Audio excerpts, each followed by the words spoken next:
back to Nugget Garage. Try and get you a video this week. Sorry I missed last week. Unfortunately it's now Wednesday already of this week, and it's also my birthday, so chances are I'll have to go out to dinner tonight, and it's 7:30 in the morning because I slept in, so I don't have any time today to do any work for you, but I can show you around the shop, see what's in here. I've got some dyno vids. I'm actually tuning a Supra today that should go 1,000 with a sequential gearbox, so I'll put that in there. This Commodore's come in for a fuel system, potentially an Elite 2500. The supercharger outlet was putting the pipe in a place where it hit the tyre, so Dave's fixed that. I think all the exhaust is on. I think all the fuel systems in the back. We're currently waiting for lines. It should be a runner soon, hopefully. This Supra's come from Next Level Motorsports. That's a good customer of mine. It's in for a flex tune. I've done the 98 side and I ran out of time. I said to come back off the dyno, and I'll have to put it back on and do the 85 one shortly. This thing, every day I look at it, every day I want to work on it, every day I don't get time. This Chaser, it's come in for, we're going to put Elite 750 on it. It's an automatic and we're going to piggyback it. It actually apparently has had a fair few turbo failures, so we mounted the turbo on a 6 boost, did the wastegate dump pipe, started it up and found out that in the intercooler there was had to be at least 3 litres of oil, which is why the car wouldn't run. This 4Runner, it's come in, it's got a 1UZ in it. It had a shambles wiring harness in it. It's had the inlet manifold reversed too, which is a bit weird. And we've put an Elite 1500 on it, badge coils, fuel sensors, pressure sensors, all the modern stuff, fuse box. That should run today, hopefully, and then I'll have to get on the dyno next week amongst the other 15 or so cars that are on that week. It's crazy at the moment. I'm actually trying to get to the point next year where I'm just doing 4 days a week. This Skyline would not run. Ended up being, it had a T56 spigot in the back of the crank, and they had a Nissan gearbox wedged up against that, so it would not turn over fast enough to actually start. Kevin, we pulled the cylinder heads off, or Trevor pulled the cylinder heads off. The ends of the valves have all sort of mushroomed over. It's bizarre. Anyway, I'm going to give up on that project, and a friend of mine is actually going to buy the car, I think, and he's going to put an engine in there that you wouldn't expect to see in there, so we'll follow that. That should be pretty funny. It'd definitely be a 9-second car with not many revs, if that gives you a clue. The KE20, I've had bits go out and come back. James Horan's cut my existing converter open and put one of his steel stators in it and mechanical diode, and obviously made a bolt together. He's also put pre-converter and post-converter charge dumps in the power glide, so we should be able to play around with maybe trying to get the thing on the 2-step with no nitrous, and obviously pulling some pressure away on gear changes, trying to make the RPM drop less. The 50k subscribers thing, I haven't really come up with an idea of what to give away, so let me know in the comments. Something up to around $1,000, I guess, whether it's a tune, whether we do some fab for you, or buy some health tech gear or something like that. Just tell me what you want down there and I'll pick one and we'll do it. Alright, so I'll try and get something done today. I've got some dynos coming in. I've got like I said, I've got 1,000 horsepower, well, potentially 1,000 horsepower Supra, so I'll give those guys the camera and they can hold that. I've got a couple other Barras I've done, and NX32 Cressida, did a couple of runs on that. Anyway, I'll put something together and see you in a bit.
1J A340.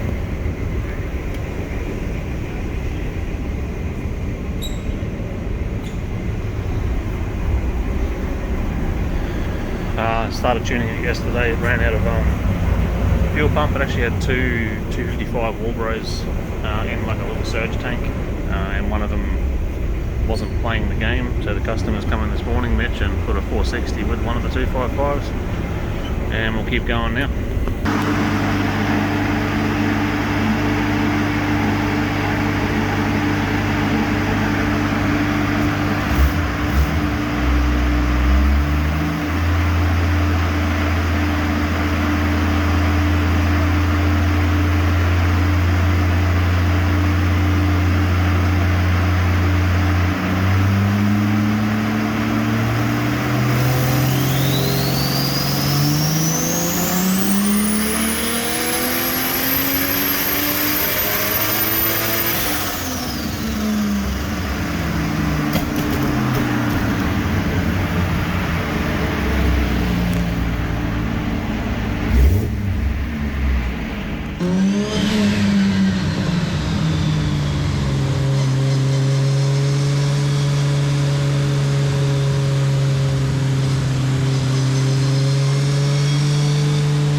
So that's pretty much what I got through this week at work. The XC Ute Joel's, it's pretty cool, that thing. I'm trying to hate the Barras, but they're just so impressive. We're going to have to build one next year, I think. They're not actually that complicated in the combinations. They're just strong, and they seem to, obviously they're a 4-litre engine, so they make good power. Nick's Supra, the sequential one, we basically ran out of fuel pump. That thing was going to keep going. We're at some pretty crazy boost numbers though. It's pretty funny. The MX-32, that's about what a stock 1J will make. Same deal, running out of fuel pump, ran out of boost control. 470 still be enough. Alex's Skyline, same deal, right on the edge of the fuel pump, and then after he left, obviously he was getting under some engine protections because his fuel pump starts flowing less with heat, I would say. Today's tunes, I did an MX-5 this morning, I tuned the 4Runner today. As usual, 35-inch massive mud tyre on a roller, doesn't show huge power. Unfortunately, the Skyline got halfway through the run-in process, so, you know, moderate load, 2 pounds of boost or whatever, wide open duration.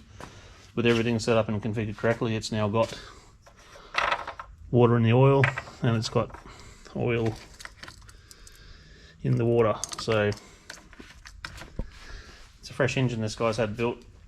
I'd say someone's missed a crack in the cylinder head, or maybe the head gasket doesn't seal correctly.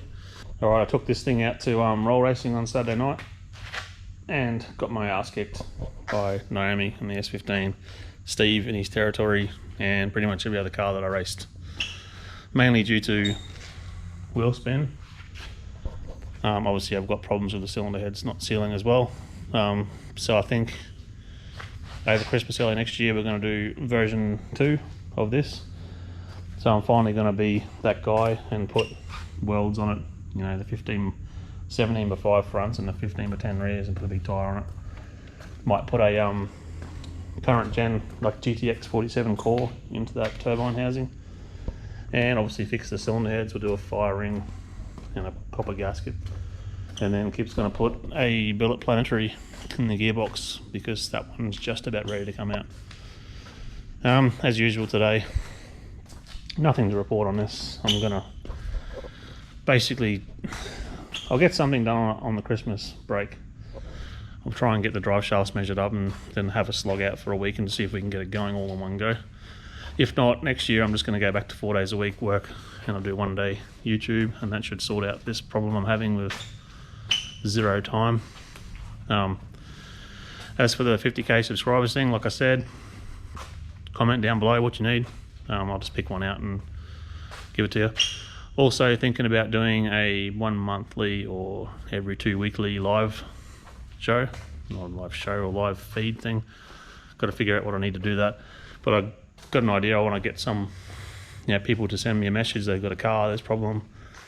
We'll just spend the night and make it not a problem, so they can hold the camera, I can talk shit, and you can watch. Anyway, don't forget to like and subscribe, and I'll see you next week.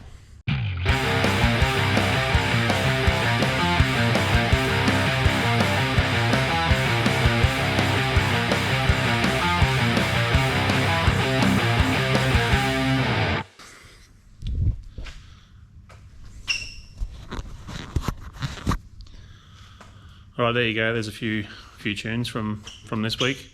The 2 I did today. Okay. Alright, there you go. There's some tunes that happened this week. Oh, for fuck's sake.